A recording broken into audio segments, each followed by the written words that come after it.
श्रियकान्ताय कल्याणनिधये निधयेतिनाम् श्रीवेङ्कटनिवासाय श्रीनिवासाय मङ्गलम् लक्ष्मी सविभ्रमालोकसुभ्रूविभ्रमचक्षुषे चक्षुषे सर्वलोकानां वेङ्कटेशाय मङ्गलम् श्रीवेङ्कटाद्रिशृङ्गाग्रमङ्गलाभरणाङ्गये मङ्गलानां निवासाय श्रीनिवासाय मङ्गलम् सर्वावयव सौन्दर्य सम्पदा सर्वचेतसां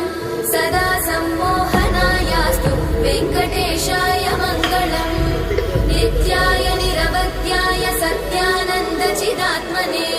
सर्वान्तरात्मने श्रीमद् वेङ्कटेशाय मङ्गलम् स्वतः सर्वविदे सर्वशक्तये सर्वशेषिणे